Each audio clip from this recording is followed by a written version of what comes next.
नमस्कार दोस्तों, news India में आपका फिर से स्वागत है। दोस्तों, आज की इस वीडियो में हम लोग बात करने वाले हैं भारत सरकार की तरफ से लॉन्च किए जाने वाले डीप ओशन मिशन के बारे में। और सबसे अच्छी बात यह है कि इस मिशन में पहली बार इसरो भी काम करेगा। तो चलिए जानते हैं आखिर ये डीप ओशन मिशन क्या है और इसरो इसमें क्या क्या काम करेगा और इससे भारत को क्या फ़ायदे होने वाले हैं। दोस्तों, बता दें कि इस मिशन के लिए भारत सरकार की तरफ से लगभग 4,000 करोड़ रुपए की जो राशि है वह दे दी गई है। और इसरो को इसमें एक बड़ी जिम्मेदारी मिली है कि इसके लिए जो वाटर कैप्सूल होता है, यानी कि एक ऐसा कैप्सूल जिसमें कि 3-4 आदमियों को आराम से बैठाकर 6,000 मीटर की गहराई, यानी आप कह सकते हैं 6 किलोमीटर गहरे समंदर में भेजा जा सके।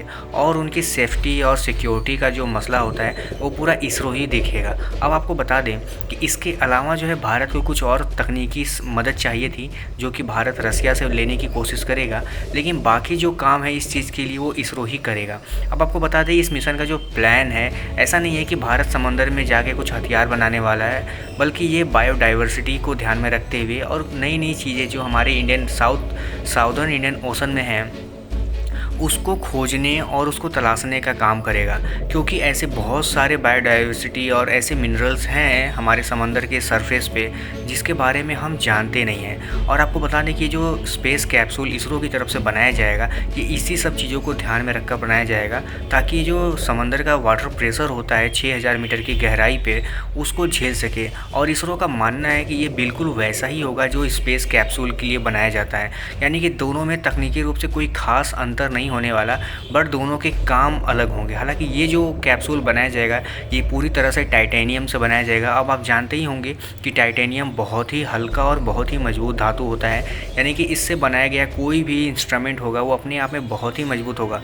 तो उम्मीद है कि ये आने वाले समय में पूरा का पूरा जो वाटर प्रेशर होगा 6 किलोमीटर की गहराई पर वो झेल पाएगा। अब आपको बता दें कि जो ये डीप ओशन मिशन है इसका एक प्लान ऐसा है कि ये जो कैप्सूल्स होंगे उसमें लगभग 3 आदमियों को बैठाकर भेजा जाएगा, जो कि सरफेस पे जाके, यानी कि 6,000 मीटर की गहराई में सी सरफेस पर जाकर माइनिंग का काम करेंगे। और उनसे जुड़े जो भी टूल्स होंगे वो लगभग इसी कैप्सूल में होंगे। और उनकी सेफ्टी, सिक्योरिटी, ऑक्सीजन, ये सारी चीज़ें की जो व्यवस्था होगी वो इसरो ऐसा डिज़ाइन करेगा कि इसमें लगाया जा सके।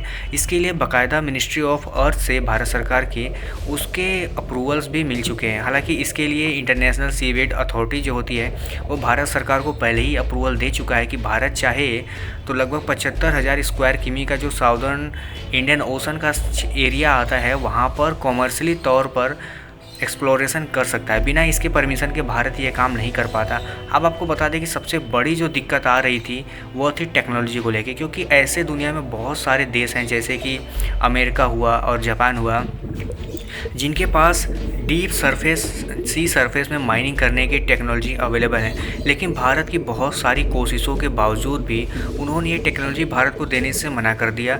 हालांकि इससे रिलेटेड और भी जो जानकारी है भारत को चाहिए थी टेक्नोलॉजी के अलावा, वो भी उन्होंने देने से मना कर दिया। लेकिन रसिया एक ऐसा देश है जिसके पास इस तरह की टेक्नोलॉजी है और उस पर काम भी करता है। भारत उससे अब बात कर रहा है और हो सकता है कि आने वाले समय में जो ज़रूरी टेक्नोलॉजी और जानकारियाँ चाहिए भारत को वो रसिया से मिल जाए। क्योंकि दोस्तों आपको बता दें ये बहुत ही एडवांस टेक्नोलॉजी होती है और भारत के पास इस तरह की टेक्नोलॉजी भी नहीं है। और भारत को इस तरह के काम करने के लिए अभी इस टेक्नोलॉजी को डेवलप करना होगा।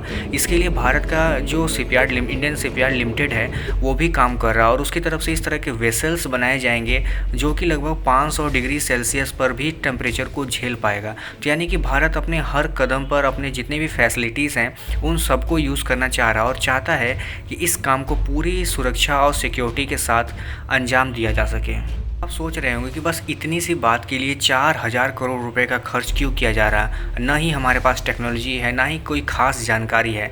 अगर हमें सब कुछ दूसरों से मांगना ही है तो फिर इतना पैसा इस काम के लिए क्यों। तो दोस्तों आपको बता दें कि ये भले ही एक शुरुआती कदम हो भारत की तरफ से, लेकिन जितनी भी बड़ी बड़ी देश हैं, चाहे वो अमेरिका हो, जापान हो या रसिया हो, इन्होंने बहुत पहले से ही डीप सी माइनिंग का काम शुरू कर दिया था और इनको इन सब चीज़ों से बहुत फ़ायदा होता है। और इसका सबसे बड़ा एग्जाम्पल ये है कि लिक्विड पेट्रोलियम जो होते हैं ये समंदर के सरफेस पे भी जगह जगह पर पाए जाते हैं। तो इस तरह के जो मिनरल्स हुए, पेट्रोलियम प्रोडक्ट्स हुए और भी जो बायोडाइवर्सिटी के अलग अलग फैक्टर्स होते हैं, इन सबको ध्यान में रखते हुए ये सारा काम किया जा रहा है। यानी कि इसको डायरेक्टली तौर पे आप ये नहीं कह सकते कि भारत को इससे बहुत फ़ायदा मिलता हुआ दिख रहा है, लेकिन उम्मीद है कि आने वाले समय में इससे बहुत फ़ायदा मिल सकता है।